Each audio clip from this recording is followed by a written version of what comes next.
Today, we're going to do something a little different. I'm going to tell you what kind of checkmate to look for, and you're going to have to work backward to figure out how to make that happen. In fact, this checkmate is going to be a hookmate, and if that sounds familiar, well, it's because we have both a ChessKid video on weird and crazy checkmates, and also we just did a YouTube video where it happened in the World Championship. Now, before we get to the quiz part of this YouTube video, make sure you mash that subscribe button. No, you hit it too hard, you broke my computer. Okay, let's continue on with our lesson. White is Bondarevsky, Igor Bondarevsky. And if I told you he had a hookmate in 4 moves, you'd be like, I know the first move. We have to give check with our rook and use the knight and the rook together. Okay, so you're right on the first move. So I'm actually going to go ahead and play the first move, which is rook to h8 check.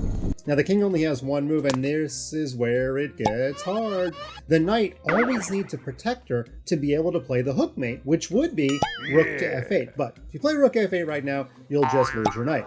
Now we don't have any pawns that can guard the knight. And the bishop, although it's on a light square, it can't exactly move anywhere to guard the knight. At least it doesn't appear that's the case. We could use our king. Very wise young chess master. But if you move your king forward, you're going to get checked by multiple different pieces. In fact, the best check is probably bishop takes pawn. And when your king moves, you're actually going to lose your knight. That's not going to work. Now, we could go back and choose this square for the king, and that almost works.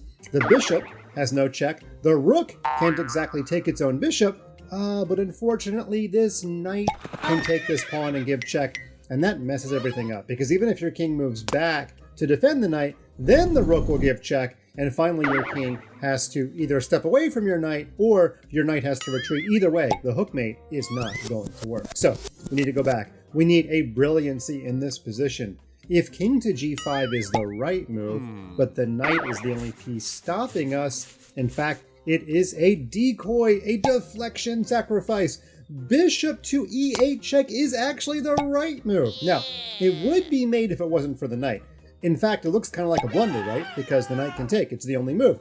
But remember, the knight was the only piece stopping the king g5 idea. We didn't actually need that bishop for the mate, and now king g5. What an unbelievable bishop sacrifice with a quiet king move. And although black has a whole army of pieces, not a single one of them can touch the white king to give check, and not a single one of them can block the rook on his path to f8. Not a single one of them can guard f8. Not a single one of them can do anything. It is just mate in 1. You can literally pick any one of black's, 40 legal moves.